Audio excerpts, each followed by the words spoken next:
Nosotros somos discipuladores y somos discípulos todo el tiempo. Nosotros nos relacionamos con personas que influyen sobre nosotros, nos discipulan con su carácter, su conducta, sus palabras. Nosotros somos personas de influencia para otros y los discipulamos, los condicionamos, influenciamos sobre ellos, en palabras, en gestos, en actitudes. Somos a veces discípulos por intimidación. Hay gente que discipula a otros en el temor. Hay gente que se acostumbra, modifica su conducta, sus reacciones por temor.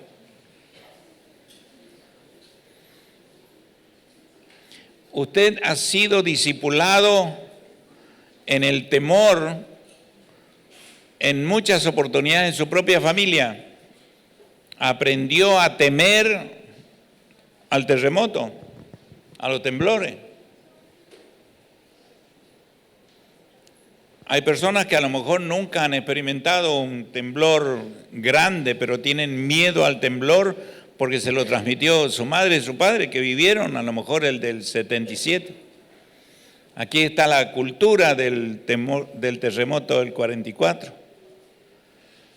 Y quien más, quien menos sabe todas las cosas que pasaron, las muertes, después la del 77.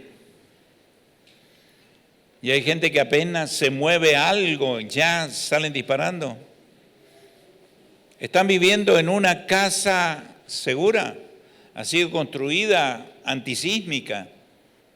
En algunos casos, antes de que esa casa donde viven se caiga, tienen que caerse todos los árboles de San Juan.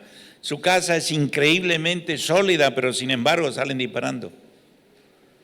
No pueden objetivar el hecho de vivir en una casa segura.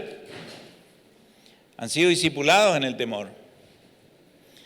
También hay otros que han sido discipulados en no tener temor. Yo no salgo disparando, mis hijos no salen disparando. Norma salía disparando, es hija de su madre, y su madre era un temor terrible al terremoto. Si bien ella con Elsa eran chiquitas, 10, 11 años, estaba el suegro cortándole el pelo a un niño en una silla alta, con ese paño blanco, estaba cortándole a la siesta el pelo en una galería, techo de caña, y se había subido Norma arriba del techo, y Elsa había quedado abajo y habían acordado de que Norma zapateaba arriba del techo y Elsa gritaba, temblor, temblor. Y se subió la negra arriba del techo y empezó a zapatear en el techo de caña, y esta a gritar, temblor, temblor, y el niño salió disparando para la calle, atropellando, enganchándolas, y salieron para... Y claro, llegaron a la puerta de la calle ahí, la suegra, el suegro, el niño con el paño y nadie más había salido, y entonces entraron de nuevo para ver qué pasaba, y estaba la negra bajándose del techo. Pero después no pudo soportar el hecho de que ella le tenía mucho miedo al temblor. Uno de estos temblores grandes que se movían así, después así, era a las 11 de la mañana. Yo estaba conversando con ella en el dormitorio y me había tirado en la cama y empezó a moverse. Y ella dice, ¿está temblando? Sí, está temblando. Qué placer, mira cómo se mueve. Y se movía todo eso y se veía, se movía. Ella del otro lado de la cama, y salgamos, salgamos. ¿A dónde vas a salir? Esto es seguro. Esto no se va a caer, esto es una jaula. Y claro, no se paraba, se seguía moviendo. Salgamos, Cacho, salgamos. No, ya se va a parar. Logré contenerla, se quedó conmigo. Somos discipulados en el temor por muchas cosas. Somos discipulados para bien y somos discipulados para mal. Las personas influyen sobre las personas. Y hay mucha gente que tiene un espíritu de intimidación e intimida a las personas mientras las modifica. Usted es de una manera frente a alguien y es de otra manera frente a otra persona. ¿Viste que el fulano de tal no es igual aquí que allá? Y si no, pregúntenle a Marcelo. En el foro de abogados hay de todo ahí. La intimidación es parte de la política, es parte de la educación, es parte de la salud, es parte de la fuerza de seguridad. Te pegan una zapateada, te quieren intimidar y de esa manera te disipulan y te tienen a su servicio. O sea que esto de creyente a discípulo no es solamente una cuestión de acá, de la congregación, del grupo de crecimiento. Eso es así, es bueno, hay que desarrollar, hay que crecer, pero uno tiene que tomar conciencia de qué hay dentro de nosotros frente a diferentes tipos de personas.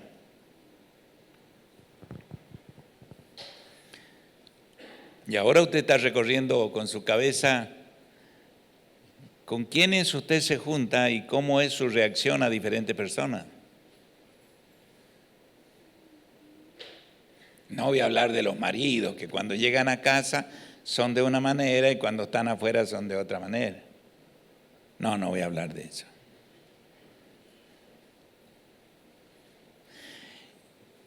Pero esto es así.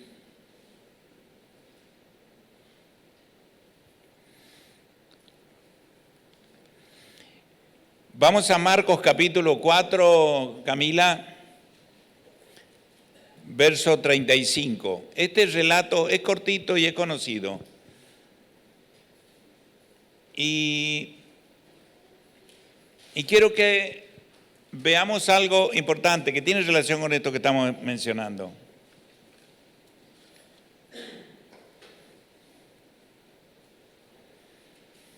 Están los tres evangelios, este relato.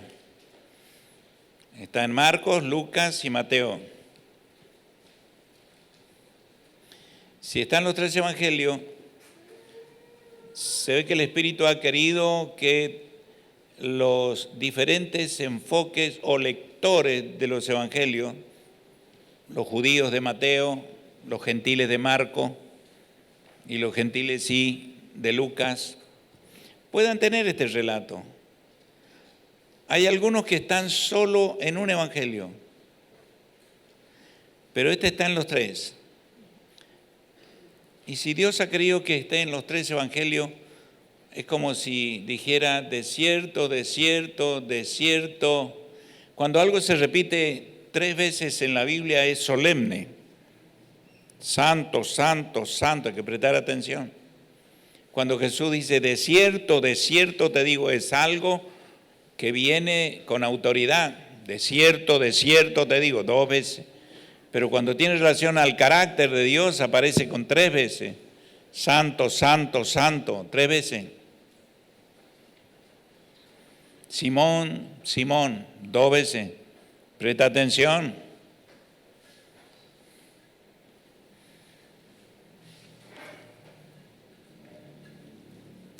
Jesús en todo el tiempo, desde que empezó su ministerio, llamó a los discípulos y se marchó. Después de la resurrección, Él estuvo en proceso de discipulado con los 12. Mientras atendía a la multitud, familia, circunstancias del proceso. Pero el enfoque era desarrollar 12 discípulos que iban a continuar con la tarea. Quiere decir que Él estaba en proceso discipular todo el tiempo.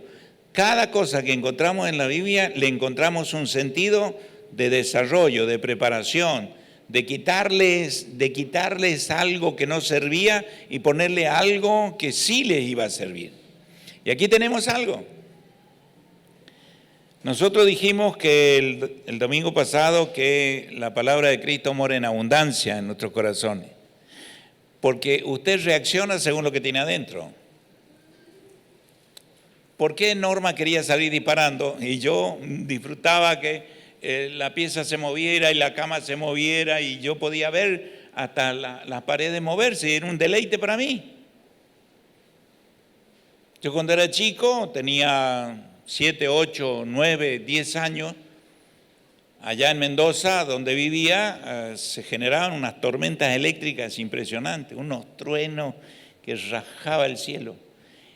Y no importa la hora que fuera, empezaban las tormentas, empezaban los relámpagos, yo me levantaba y había en el patio largo así un montón de ripio, yo me tiraba de espalda en el ripio mirando los relámpagos, las tormentas, los truenos, y era para mí un deleite. Y usted dice, la verdad, ahora entendemos de dónde viene. Ya, pero bueno, ¿qué va a hacer? El Señor me hizo nueva criatura. Pero yo me deleitaba en eso, y hay personas que tienen terror a los truenos. Fueron discipulados de diferente manera.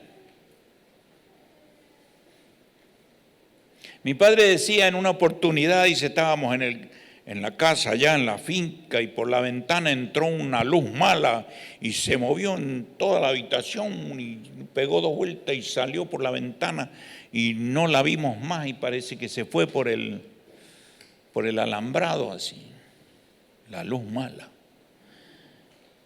Y claro, con el tiempo uno se da cuenta que eso es fósforo de los huesos de los animales, que se levanta y se enciende y circula por los alambrados y se va moviendo hasta que se agota.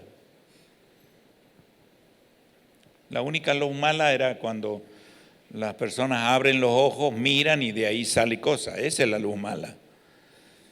El asunto es que Jesús, cada vez que encaraba algo, sugería algo, direccionaba al grupo en alguna cosa, tenía un propósito de enseñanza. Yo leo los evangelios y presto atención a Jesús para entender cómo el Espíritu Santo trabaja conmigo hoy. Porque Él dijo, es necesario que yo me vaya y os enviaré. Él estará con y en vosotros y os enseñará, les dirá, les guiará. Él les va a decir, les va a recordar. Él vive acá adentro y él sabe cómo yo puedo entender que Él me habla, me guía, me sugiere. Y eso también usted tiene que desarrollarlo. Tiene que aprender a estar en silencio. Haga callar a Marcos Huy, a Romero y a todos. Hágalos callar y hable con él y dígale, Señor, ¿tienes algo para decirme? No estoy muy acostumbrado a escuchar tu voz, pero me da la impresión de que sería para mí una linda e increíble experiencia aprender a escuchar tus indicaciones. Podemos empezar con esto. ¿Qué me quieres decir con respecto a tal asunto? Usted tiene que dedicar tiempo a esta relación. Si no, va a andar a tientas ya loca, por impulso. En aquel día, cuando llegó la noche, Él le dijo, pasemos al otro lado. ¿Quién le dijo a los discípulos, pasemos al otro lado? Jesús le dijo. Jesús le dijo a los discípulos, pasemos al otro lado. Traducido a nuestra experiencia hoy, ¿quién te puede decir, pasemos al otro lado? ¿Quién te puede decir, no vendas eso o vende eso? ¿Quién te puede decir, ve al médico? ¿Quién te puede decir, no vayas ahí, ve al otro lado? El Espíritu Santo. Jesús les dijo, en aquel día, cuando llegó la noche, Jesús les dijo, pasemos al otro lado. Él dijo, pasemos, no dijo pasen. O sea que usted nunca va a entrar a ningún lugar solo. ¿Quién entró con Alberto a la operación supuesta de vesícula para sacar el cálculo, aprovechando que estaba ahí abierto, y terminar la operación y ver si se eliminan los fluidos y se salve y pueda continuar viviendo en ese cuerpo? ¿Entró solo a la sala de operación? No entró solo, pero muchas veces nosotros decimos, acompáñeme en oración porque voy a entrar a la sala de operaciones. Si usted va a ir bien acompañado. Deje afuera al Señor y llévese el miedo con usted y bueno, ahí ya se pudrió todo. No vaya mal acompañado. Pero usted va bien acompañado, pasemos, dijo Jesús. Usted siempre va a ir bien acompañado. Usted va a ir con Jesús, usted va a ir con el Espíritu de Dios, porque el que se une al Señor, un espíritu es con Él y vivimos en este cuerpo. Somos espíritu viviendo en un cuerpo y no un cuerpo con un espíritu. Usted es espíritu. Por eso es que algunas cosas se le escapan de la comprensión.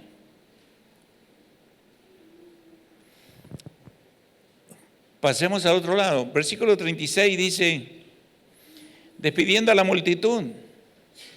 Jesús siempre estaba rodeado de mucha gente. Después que terminemos este culto, nos vamos a dispersar. Cada uno se va a ir a su casa. Por ahí se van a ir 3, 4, se van a ir 2, 3, se van a ir 2. Y va a llegar un momento que usted va a necesitar estar solo con Él. Usted tiene que aprender a estar solo con Él. Tiene que practicar estar solo con Él. Usted tiene que aprender a deshacerse de la multitud para poder aprender de una experiencia que a lo mejor es nueva. Y si no, pregúntenle a Lilian. Lilian, ¿todo bien, no? Estuvimos hablando con Gastón. Lilian de pronto tuvo un mensaje de que algo no estaba bien en uno de sus pechos y empezaron los estudios y las imágenes y los temores y cada persona que se enteraba de acuerdo a la experiencia que tenía, no me digas, por ahí es cáncer y cuántas cosas, ya estaban imaginándose qué tipo de operación, qué tipo de proceso, cuánta droga, cuánta esto, cuánto... No, pará. Y ya tiene todos los estudios. ¿Y cómo salió? Nada tiene. Es una reacción del cuerpo que se acomodó y hizo algunos gestos raros el cuerpo y bueno, los estudios dicen no hay nada.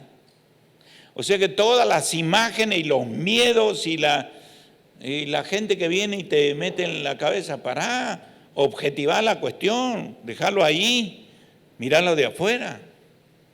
Tenemos que aprender. Jesús despidió a la multitud y tomando como estaba en la barca, se subió a la barca y dice que habían otras barcas y se mandaron, vamos al otro lado. Usted tiene que aprender a deshacerse de la multitud. A veces nosotros no queremos estar solos.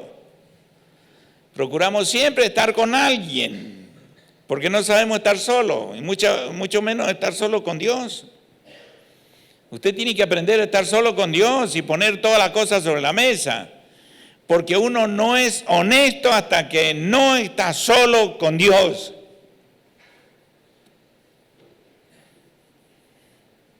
Y uno no crece en santidad hasta que no aprende a practicar eso. Porque el temor de Dios hace que uno se aparte del mal.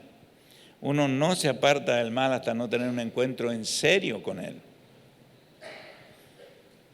Versículo 37 habla del proceso. Miren lo que va pasando en la vida. Porque esta familia, después de la partida, previo internación, entrada, salida, se fue don Alberto.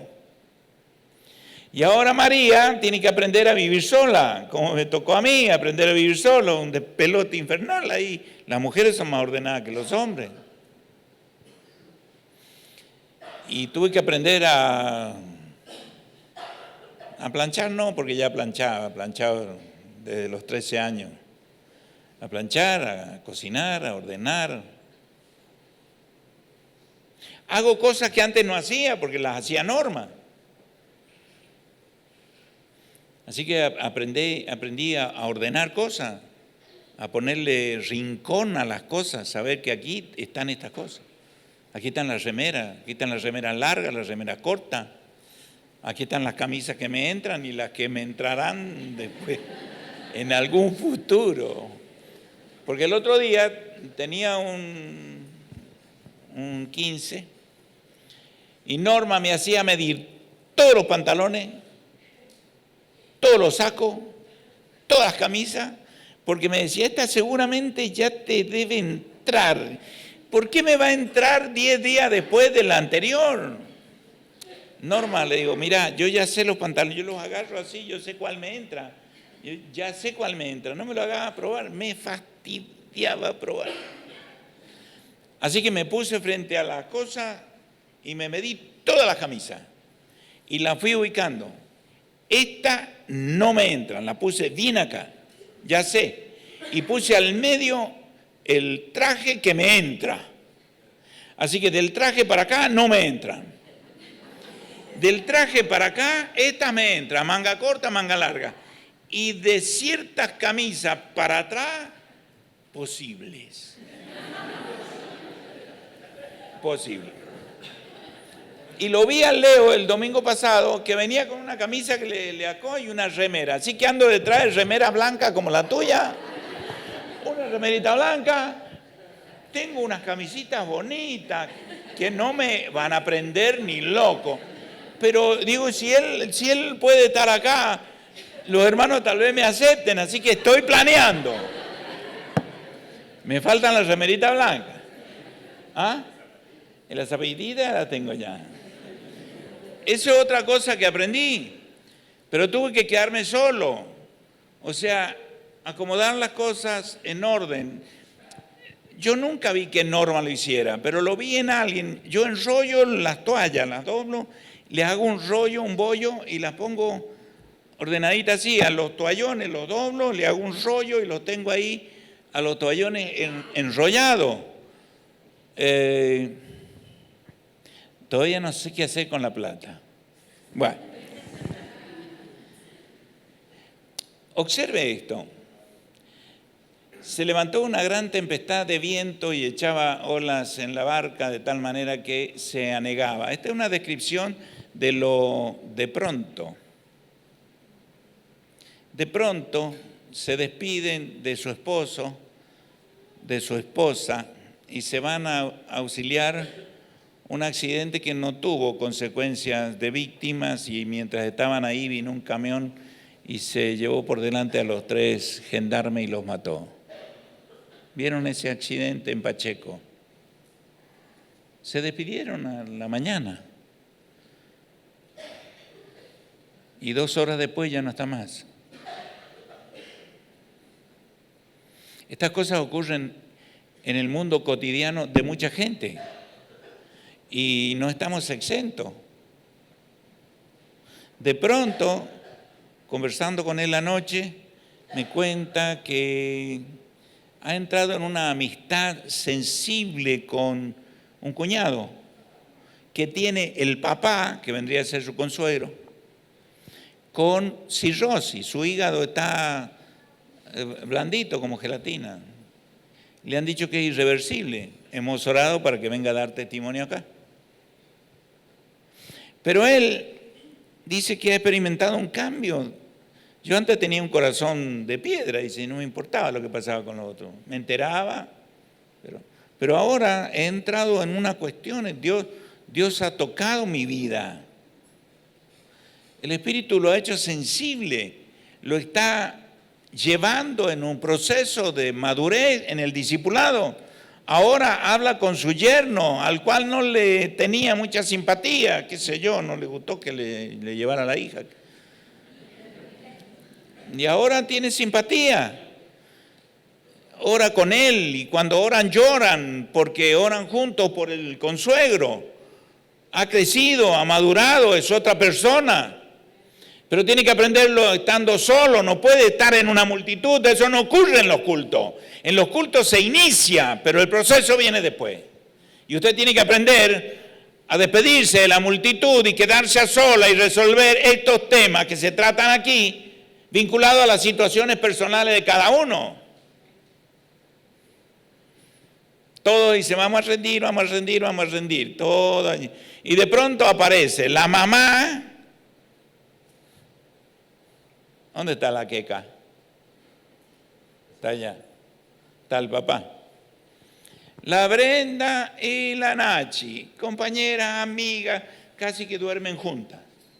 Se preparan juntas. Una rinde bien y la otra rinde mal y ahora se van a separar porque van a tener que ir a otra escuela. Y la Brenda no sabe cómo hacer con sus emociones porque no pudo entrar. Tengo al Caleb, que un pastor, óreme y le oro, lo bendigo, y no alcanzó. Ahora va a ir a la EPEP número 4. Y tiene capacidad, tiene potencia, pero fue 3, 4 años a una escuela baja de nivel y eso a la hora de los bifes se nota. No le alcanzó. Se le anegó. Hay que contener a la Brenda en casa con las lágrimas que le caen porque no entró. Eso es algo nuevo. Y bueno, pero ¿y ocurrió de cuándo? Y de enseguida para ahora, porque salió el examen y no le alcanzó. Y entonces lo agarré al Caleb, le hice un mensaje queriendo enviarlo, lo borré y dije, y vino a la tarde y lo agarré al Caleb. Le digo, usted está en etapa de aprender. Tiene que aprender a triunfar, que las cosas le salgan bien. Tiene que aprender a disfrutar las cosas que le salen bien. Pero también tiene que aprender a fracasar y que las cosas le salgan mal. Y tiene que aprender a levantarse cada vez que se cae. Porque nada de eso elimina a la persona que hay en usted. Así que usted va a ir a una escuela, no sé cuál, y va a hacer estragos en esa escuela, porque tiene capacidad. ¿Está claro? Yo le ordeno levantarse y empiece a enfocarse en la escuela donde va a ir. Ahora va a ir a la escuela número 4. Y yo sé que va a salir adelante, porque desde chiquitito ese pendejillo anda colgado de la madre sin padre. Y después aprendió a andar con su hermanito colgado en la bicicleta y viene temprano, arreglan, limpian aquí y se van. Y ahí está. Y la pelea. Y cuida a la madre, cuida a su hermano y está aprendiendo a ser el hermano mayor para todas las cosas. Pero eso no quiere decir que las ondas no le anieguen la barca. El tema es que nosotros los adultos tenemos que aprender a gestionar con ellos que están aprendiendo. Y a veces no sabemos gestionar para ellos porque tampoco nosotros hemos hecho gestión para nosotros. Y tenemos que aprender. Porque nos han discipulado. Sin querer nos han discipulado. Nos han discipulado en hablar mal de las personas cuando ellos no están presentes. Eso en mi casa se hacía siempre. Siempre se hablaba mal de las personas. Después yo me entregué al Evangelio y hablaban mal de mí. Y mi hermano, que le llevo 20 años, jugaba debajo de la mesa y escuchaba como los tíos hablaban mal de mí porque yo me había entregado al Evangelio y no puede ser que el Cacho haya dejado ingeniería y ahora se va para allá. Y hablaban mal. Cuando yo llegaba se callaban. Y él estaba bajo la mesa y después un día con 12 años me dice, mira Cacho, yo veo que ustedes son iguales siempre, pero los tíos, el otro, yo sabía que ellos hablaban mal. Pero eso no cambiaba mi manera de ser. Yo no dependía de ellos. Yo aprendí a gestionar mi vida en relación con Jesús. Se levantó una gran tempestad de viento, echaba las olas en la barca de tal manera que ya se anegaba. Scofield, un traductor de la Biblia llamada Scofield, él espiritualiza algunas cosas y dice, este texto nos describe, porque el mal simboliza en la Biblia el mundo como mundo y el mundo de las personas sin Dios. Y entonces Jesús le está enseñando a los discípulos cómo manejarse en el mundo sin Dios, que va a querer invadir la vida y aniquilar el testimonio y frenarlos y crearle conflicto. Y Jesús, en medio de todo ese tumulto, descansaba, dormía, estaba en paz. Y los discípulos tenían que aprender eso. Y se los enseñó en el ámbito donde ellos tienen que aprender. ¿Dónde se aprende boxeo? Y en el ring. Hasta que no subí al ring, te pones los guantes y le pones la cara y le esquivas la cara, no vas a aprender a boxear. Y eso va a significar que a veces te van a cascar y a veces vas a cascar. El versículo 38 dice que él estaba en la popa durmiendo sobre un cabezal. Eso contrasta con la realidad interior de los discípulos y le despertaron y le dijeron: maestro, no tienes cuidado que perecemos. En el otro evangelio dice: maestro, maestro, como enfatizando. El tema es que estos tipos estaban acostumbrados a eso. Una enfermera que trabaja en terapia intensiva, todos los días entra, sale, ve personas graves, ve personas que se mueren, ve personas que mejoran, ve personas que empeoran. Está acostumbrada a ese ambiente, hasta que se enferma su mamá y la llevan a terapia intensiva y ahí se desmorona entero. Era muy eficaz para lo otro, pero ahora no es lo mismo. Estos tipos estaban acostumbrados a pescar en ese lugar. Era su oficio. Conocían ese lugar, ese mar, la tormenta, como conocían el tiempo. Podrían haberle dicho: Señor, mirá, justo en la noche. A la noche se puede encañonar el viento, generan tormentas complicadas, es de noche y si esperamos hasta mañana.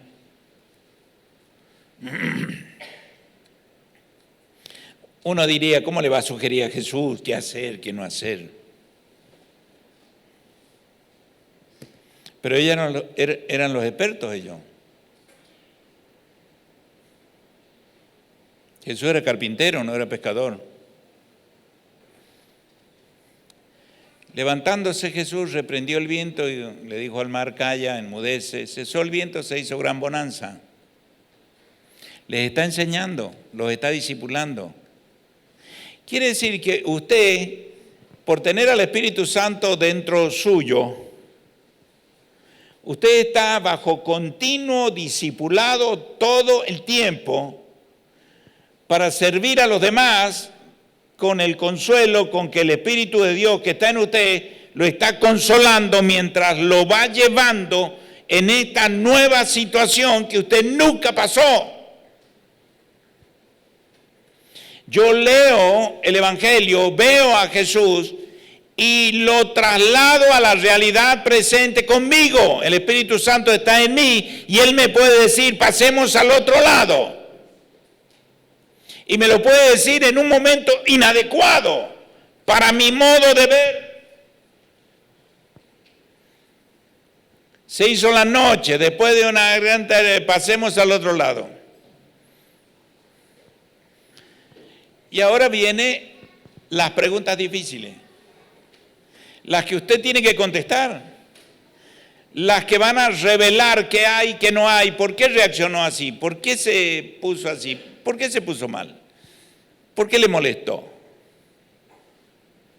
Agarré uno de los libros que tengo sobre discipulado eficaz, dice el título, y abrí allí en templanza. Una de las características del líder dice: el líder que no desarrolla el carácter para autocontrolarse es inmaduro. Es complicado ponerlo al frente de alguna situación. El tipo no se va a controlar. Hay algunas áreas en las que va a perder el control y va a hacer daño.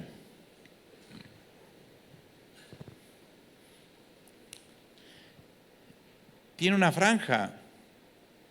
Él no tiene una franja. Y mientras más maduro, es menos la libertad que tiene para perder el control. Cada vez menos.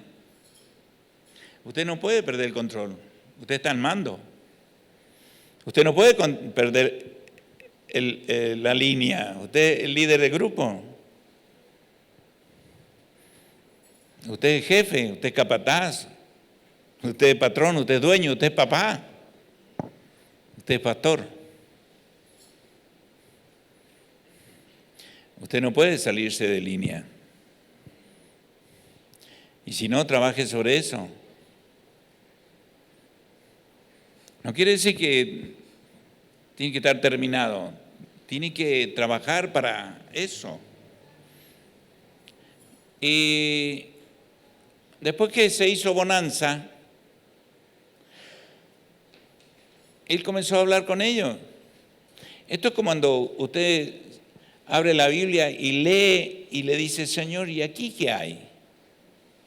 Porque esto lo he leído siempre, pero ¿qué relación tienen estas dos preguntas? Se las hice a los hermanos. ¿Por qué estáis así amedrentados? Escuche la pregunta. ¿Por qué estáis así amedrentados? No dice, veo que les zapatearon y los amedrentaron. No, les hace responsable. Le dice, ¿por qué estáis así amedrentados? No tendrían que estar así amedrentados. ¿Por qué? Es una pregunta que requiere una respuesta. Y antes de responder hay que buscar el contenido.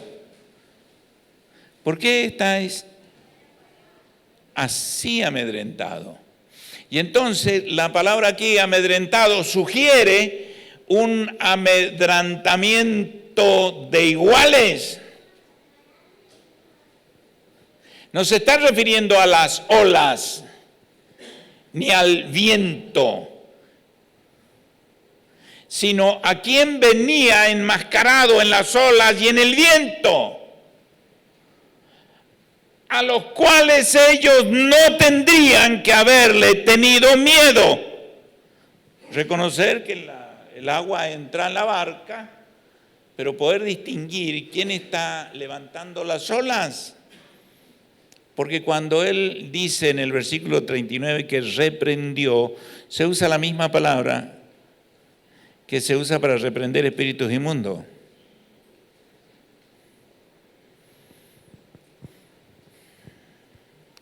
Entonces, él les está enseñando que muchas veces se van a levantar situaciones en las instituciones, en las empresas, en los ámbitos públicos, en los juzgados, en lo político, en lo gubernamental, como en este caso. Kishilov tiene una esposa que va a lanzar su primer libro sobre ocultismo. Y la Biblia dice que tenemos que orar por los gobernantes para estar en paz.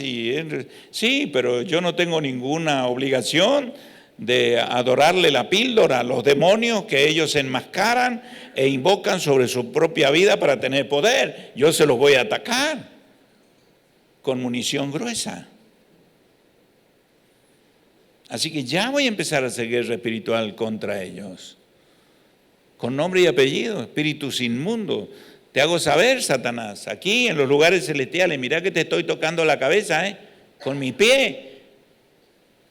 Jesús te puso bajo sus pies y yo estoy sentado con él en el tablón y él mueve los pies y yo también. Y te estoy tocando la cabeza, Satanás.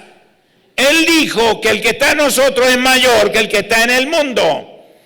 Él dice que pronto va a poner a Satanás bajo nuestros pies.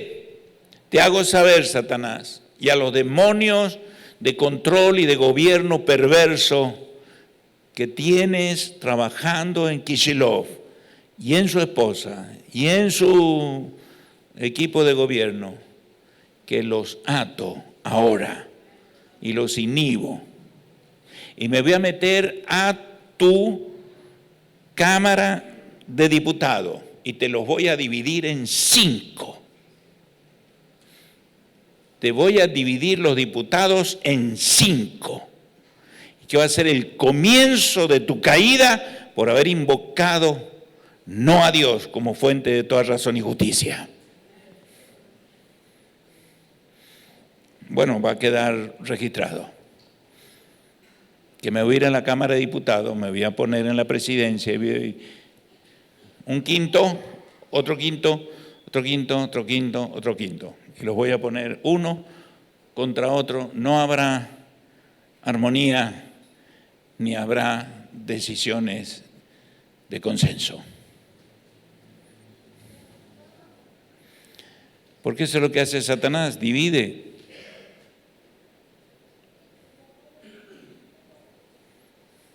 Jesús les estaba enseñando.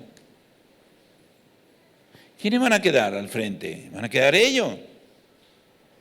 Es necesario que yo me vaya. Y les estoy enseñando cómo va a continuar la cosa una vez que el Espíritu Santo venga sobre ustedes, en ustedes, con ustedes. En el fondo yo vendré con Él, el Padre y yo vendremos. Los tres estaremos ahí unidos a este proyecto. Tienen que aprender a oír. Vamos al otro lado. Se va a armar un lío.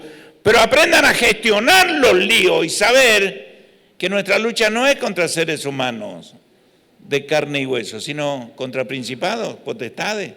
Así que en el nombre de Jesús te ato, Satanás, y a los demonios que tiene operando en ese lugar, en esa persona, en esa empresa, en ese presidente, en ese concejal, en ese diputado, en ese médico, en ese hombre, en esa mujer.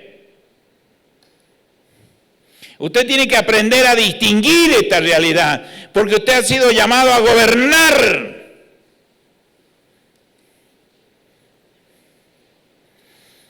El versículo dice, ¿por qué estáis así amedrentados? Y luego le hace la otra pregunta, ¿cómo no tenéis fe? ¿Cómo? ¿No tenéis fe? Parece que está vinculando que el amedrentamiento genera una ruptura con la fuente de confianza y de ejecutividad. Tú no eres la fuente, Él es la fuente. Pero en mi nombre echarán fuera demonios. Quiere decir que cuando te amedrenta, cuando te meten miedo, pones atención en tu propia persona, en el riesgo, en tus límites, en tus recursos, y te desprendes de Él. Y pierdes la objetividad de la fe para invocar el nombre de Él en ese lugar. Y estás frito. ¿Cómo no tenéis fe? ¿Para qué? Y para hacer lo que yo hice. Cuando Marcelo esté en condiciones de dar testimonio de su situación laboral, está en condiciones, pero no es el momento. Se van a asombrar.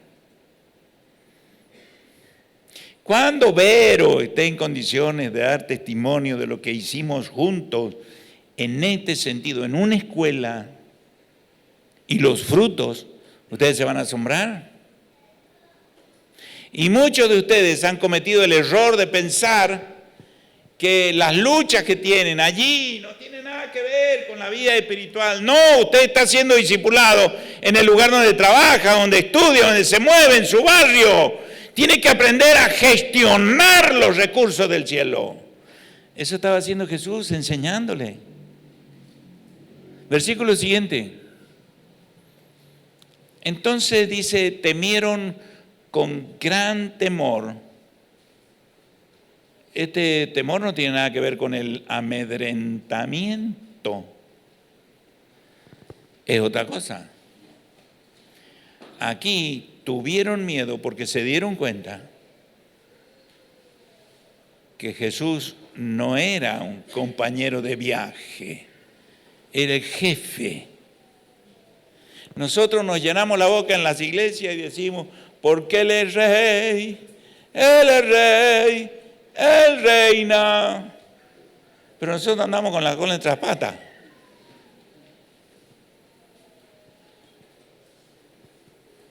¿En serio usted cree que reina? Entonces, gobierne.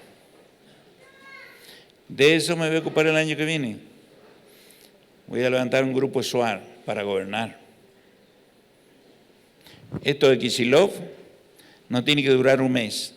Si las iglesias evangélicas tienen esta visión, inhiben eso. En menos de un mes. Esa mujer no llega ni a vender libros.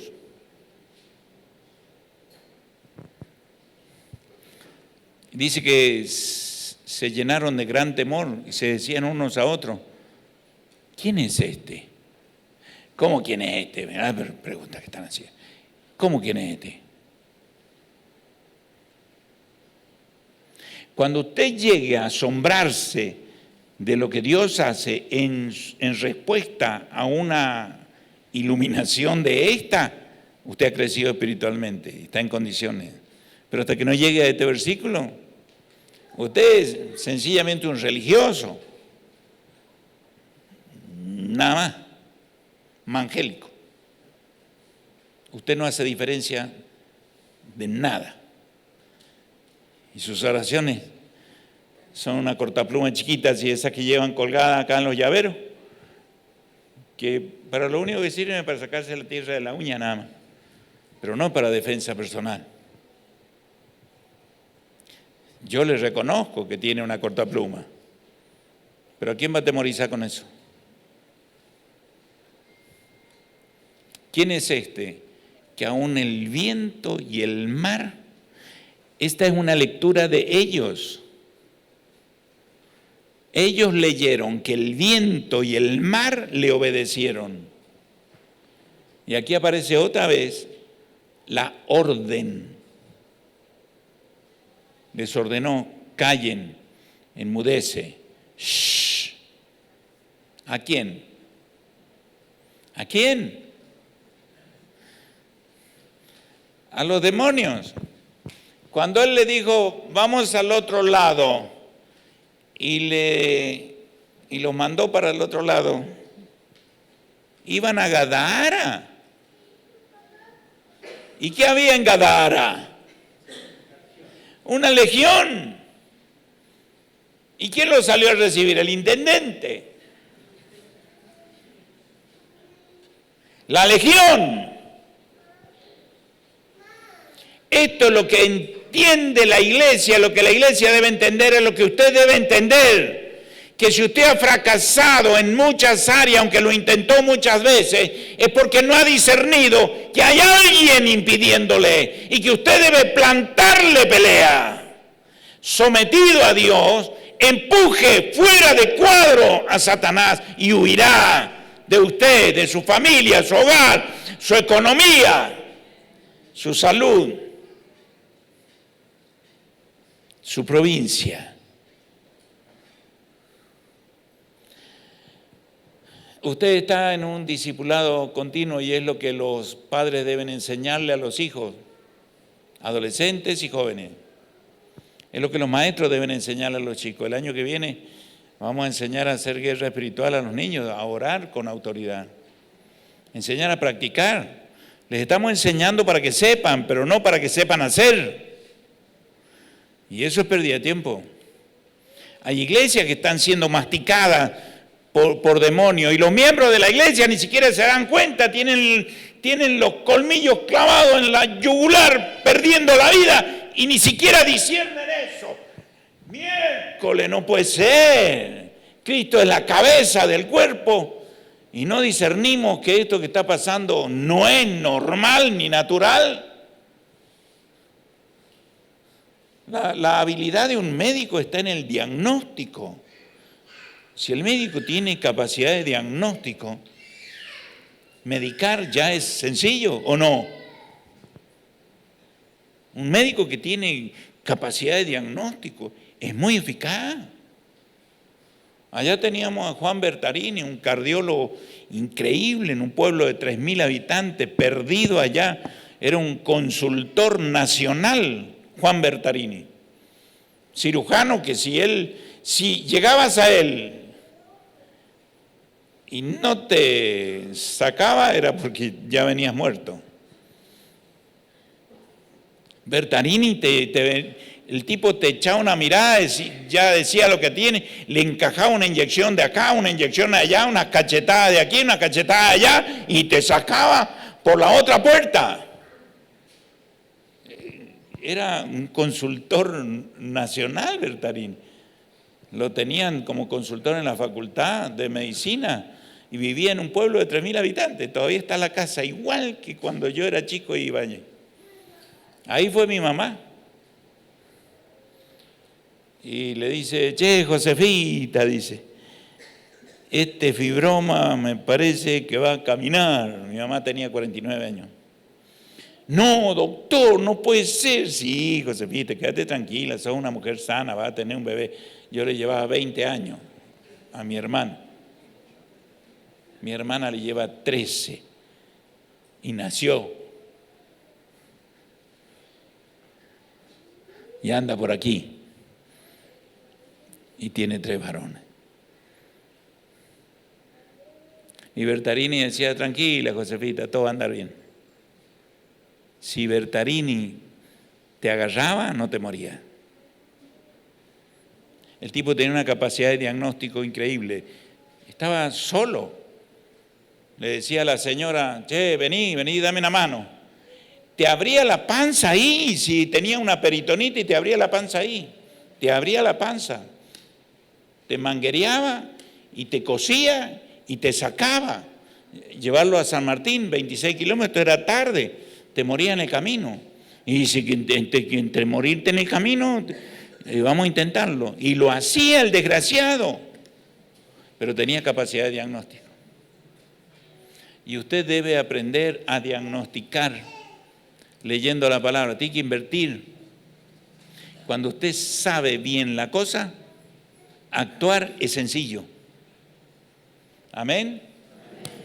Ahora, el Espíritu Santo en mí es como Jesús para ellos. Un día te va a decir, esto te va a pasar, vas a tener esto. ¿Y qué tengo que hacer? Vas a tener que hacerle preguntas. No amedrentarte, porque allí te separas de Él. Al contrario, únete a Él, abandona aquello, apártate de la multitud, dialoga con Él. Si no sabes cómo hacerlo, busca a alguien que te enseñe, busca a alguien que te acompañe, no te quedes solo, no te apartes de Él, de tu grupo, de tu comunidad. Somos miembros, presuponemos cuerpo. Amén. Bueno, me encantó. A mí me encantó. No hablamos de suicidio, que me sugirieron hablar de suicidio, de plata. ¿Qué otra idea? De familia. Porque yo les pedí que me tiraran ideas, qué pensaban que podría predicar yo hoy, porque no tenía nada, dije yo. Y para colmo me acosté a las 2 de la mañana, me levanté a las 7 de la mañana y dije, Señor, ¿con qué vamos mañana? Así que, gloria a Dios. Nos ponemos de pie.